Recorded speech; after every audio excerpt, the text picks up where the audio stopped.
Most people don't remember being 2 years old. Tracy does. She remembers a single image, and no one could fully explain what really happened that day, or what led to it. People often say that our earliest memories begin somewhere around the age of 3. Yet Tracy's first memory reaches further back, to a time when she was only 2 years old. It is not really a sequence of events, and not even a clear recollection of what happened. It is more like a single image frozen in time, something resembling an old black and white Polaroid photograph. And that image is tied to a terrible day. Tracy Raquel Golder was born in 1969. The story of her parents' relationship was complicated long before she was old enough to understand it. Her mother, Kathy Allman, was born and raised in DeKalb County, Georgia, where she spent most of her life. When she was 14, a cheerful high school cheerleader, Kathy met Gene Barry Sandlin. Gene was the kind of boy everyone at school knew. He was athletic, confident, playful, and extremely popular among the students. Many girls were drawn to him, and Kathy was one of them. She later admitted that she had been in love with Gene since she was 12 years old. Their relationship unfolded mostly in secret. Throughout their school years, they met quietly whenever they could, careful not to attract attention. But their romance was never stable. Their story moved in fragments, interrupted by frequent separations and long periods of uncertainty. Gene often continued seeing other girls, and Kathy had to accept that reality more than once. In 1965, when Kathy was only 15 years old, she became pregnant with Gene's child. The pregnancy ended with an illegal abortion performed at home. After that, Kathy's parents strictly forbade her from seeing Gene, warning her that he was trouble and came from a bad family. Sometime later, Kathy began dating another young man, Ted Golder. Ted was quiet, reserved, and very different from Gene. When Ted was drafted into the army, Kathy discovered she was pregnant again. The two married quickly. Despite her marriage to Ted, Kathy continued her secret relationship with Gene, her first love from school. She saw him whenever the opportunity appeared, even after Gene himself married a woman named Nancy Tegader. His marriage changed little in the dynamic between them. When Ted was eventually sent overseas to serve in the war, Kathy's life once again shifted. In early 1971, she became pregnant again and told Gene that the child was his, just as she insisted her first daughter Tracy had been. Gene was not entirely convinced. In an attempt to prove her devotion to him, Kathy wrote a letter to Ted. In that letter, she confessed that she loved another man. She told him that Tracy was not truly his daughter, and that she was now expecting a child from the man she loved. Ted, despite everything, was willing to forgive her. He was prepared to raise the children with her and try to keep the family together. But Kathy had already made up her mind. On August 9th, 1971, her son Matthew Golder was born. Just 1 month later, Gene's wife Nancy died by suicide. In a sudden and tragic turn of events, the man Kathy had loved for years was now free. Within weeks of Nancy's death, Gene turned to Kathy for comfort, and Kathy welcomed him without hesitation. She moved in with Gene together with her 2 children in Decatur, Georgia, in a 3-story apartment building. Then came the day that would remain etched in Tracy's memory forever. It was December 27th, 1971. That day, Kathy took Tracy with her to a laundromat, while Gene stayed at home with baby Matthew. When Kathy returned, she brought Tracy into the living room and placed her in a chair. Gene was sitting on the couch nearby. Kathy said she wanted to check on Matthew. Gene stopped her and told her the baby was sleeping. He suggested that she first bring the laundry from the car and fold it so the noise would not wake the boy. Trusting him, Kathy stepped outside.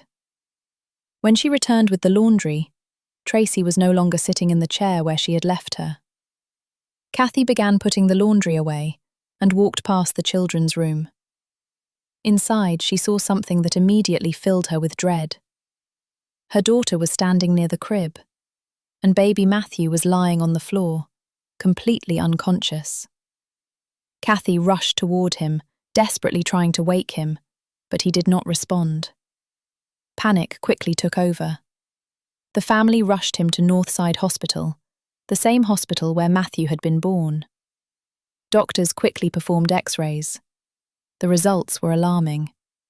The child needed immediate surgery. He was transferred by ambulance to DeKalb Medical Center while doctors prepared to operate. Meanwhile, relatives began gathering at the hospital. Kathy's parents arrived, along with her sisters, and Jean's older brother also came to wait for news. And somewhere in the middle of that chaos was 2-year-old Tracy. Her first memory.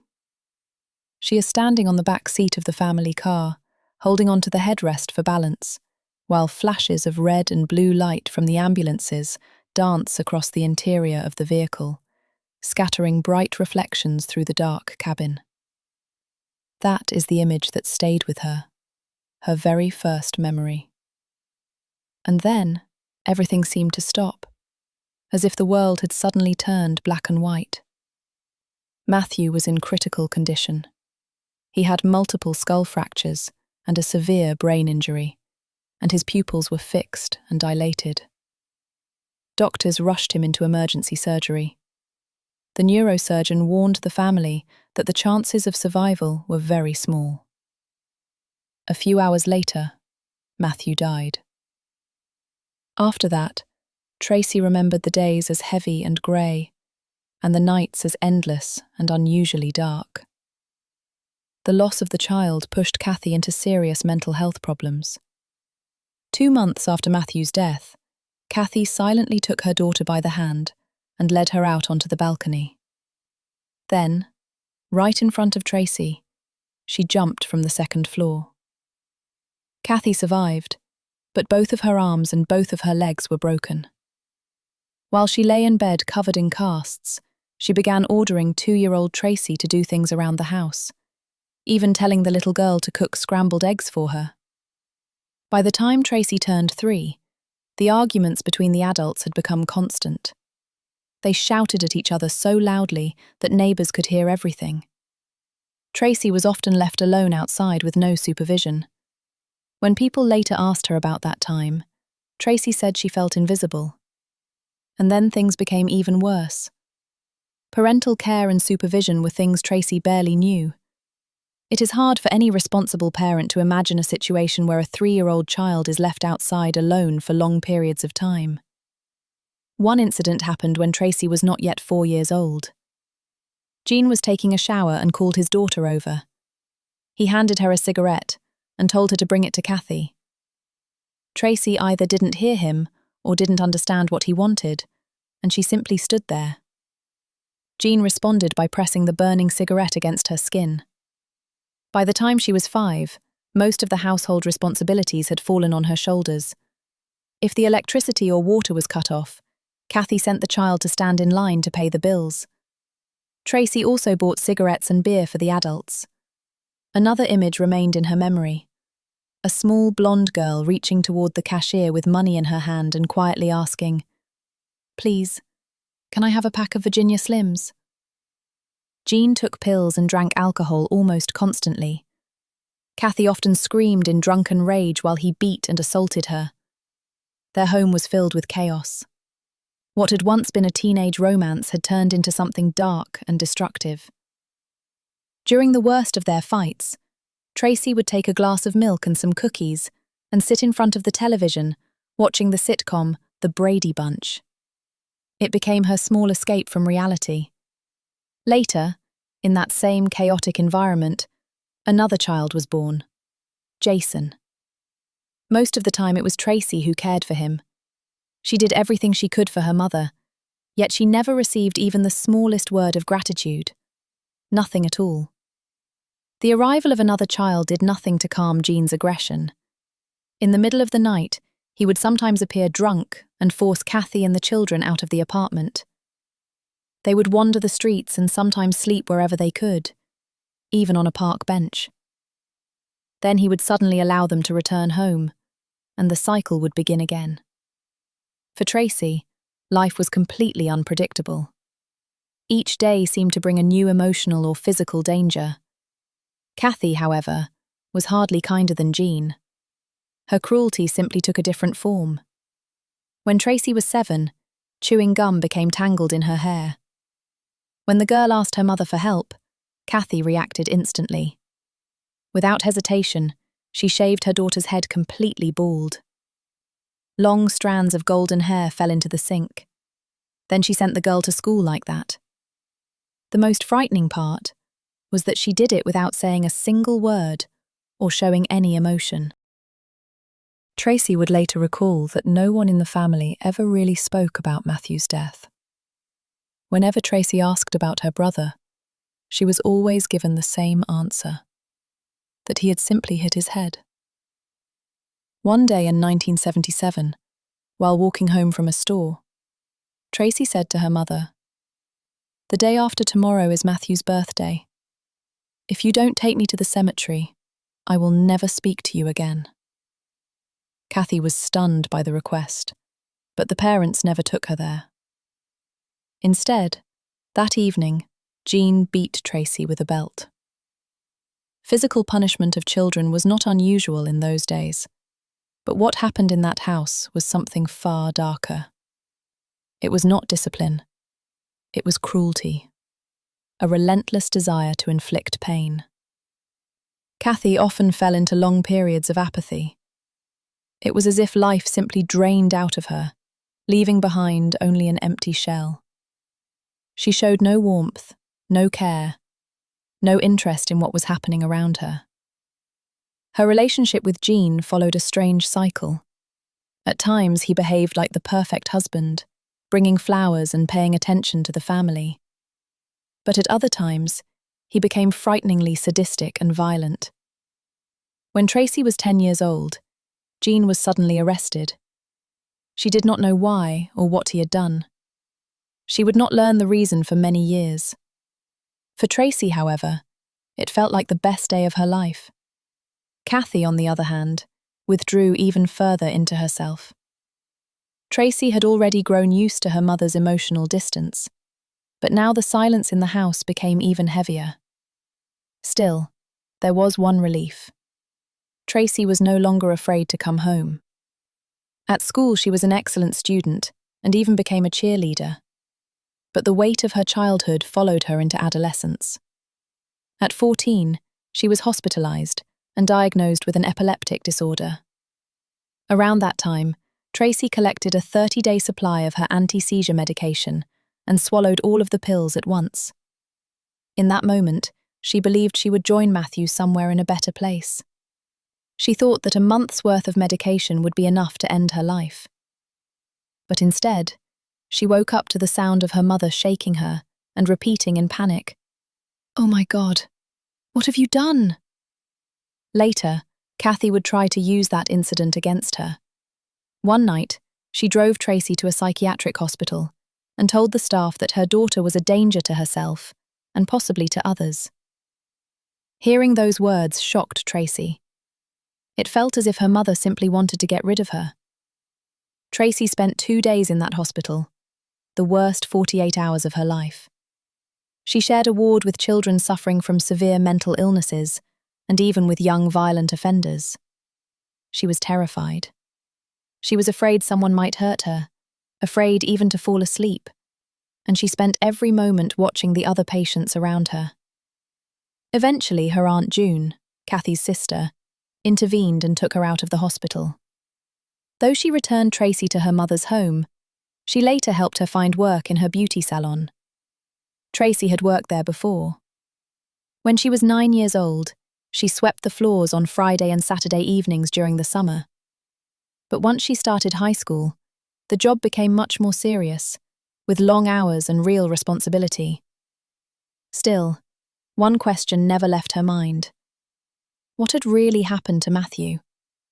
Whenever Tracy tried to ask about her brother's death, she was met with hostility from relatives.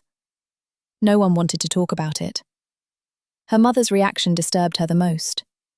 Kathy, who had seemed emotionally numb for years, suddenly exploded with anger whenever Matthew was mentioned. She would start shouting, which only strengthened Tracy's determination to find the truth. During those years, Tracy had one person she could rely on, a close friend and neighbour named Ryan Fleming.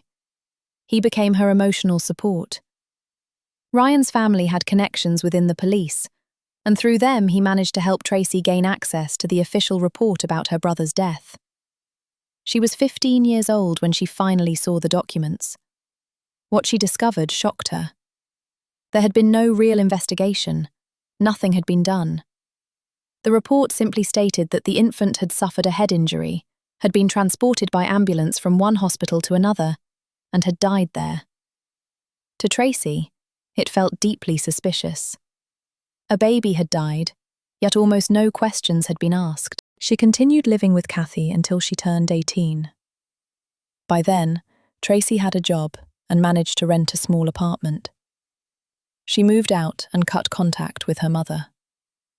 Later, she would remember that time clearly. "I was constantly afraid. I barely slept," she said. Eventually, she decided the only way to survive was to become physically strong enough to protect herself. That belief led her to the military. She told herself, "I'll join the army, go through ranger training, jump out of airplanes, and learn every skill that will make me stronger than anyone who might try to hurt me. Then no one would ever be able to harm her again." In 1988, Tracy enlisted in the army. Over the following years, she moved from base to base, living in Hawaii, Colorado, Alabama, and several other states. Home became wherever her family happened to be stationed. Eventually, Tracy married a soldier named Bart. They had 2 children together. On the surface, her life looked stable and safe, and Tracy had learned to hide the pain she carried inside. Meanwhile, Gene was serving a life sentence for an armed robbery in Florida. By then, he had already spent 15 years in prison, and the possibility of parole was slowly approaching. Although Tracy saw herself as strong, the thought of Gene walking free terrified her. She believed he was connected to Matthew's death. As the possibility of his release grew closer, everything suddenly felt urgent. Tracy began making calls and contacting anyone who might help reopen the case. But when she approached authorities in DeKalb County, they showed little interest. The case was too old, they said. They simply did not have time to investigate it. That was when Tracy turned to a private investigator named Jim Mabey. Mabey had more than 30 years of experience in law enforcement. He had worked in patrol, later becoming a detective who investigated homicide cases, and eventually moved into forensic work, specializing in determining causes of death. During one conversation, Tracy mentioned that her father was Gene Barry Sandlin. The name immediately caught Mabey's attention. Years earlier, he had been assigned to an unsolved case involving the death of a police officer around the same time Matthew had died, and one of the suspects had been Gene Sandlin. Mabey also knew that Gene had once robbed a gas station convenience store in Panama City, Florida, and exchanged gunfire with police before being arrested and sentenced to 25 years in prison. It was not his first conviction. He had already served time for crimes such as forgery and burglary. That was the moment Tracy remembered from childhood, when she was 10 years old and Gene was taken away from the family. Now, however, there was a real chance he might be released early. At Mabey's request, Tracy convinced her mother to request Matthew's medical records from the hospital. In early 1993, 22 years after Matthew's death, the records finally arrived. Tracy held the envelope in her hands. The documents were from DeKalb Hospital, dated December 1971. Patient: Matthew Stephen Golder. The X-rays described extensive skull fractures, mostly on the left side. Medical notes reported massive brain trauma. The brain was severely bruised and swollen. Matthew was in a coma and breathing irregularly. Doctors believed he was dying. Then Tracy read the line that shattered everything she thought she knew. According to the report, the mother had told doctors that Matthew's 2-year-old sister had thrown him out of the crib. Tracy remembered that moment as the instant her world collapsed. According to the official record, it was Tracy who had killed her own brother. And for more than 20 years, she believed it might be true. But the real investigation was only beginning. In Part 2, we'll see how Tracy reopened the case, what investigators discovered during the exhumation, and how the trial finally exposed the truth.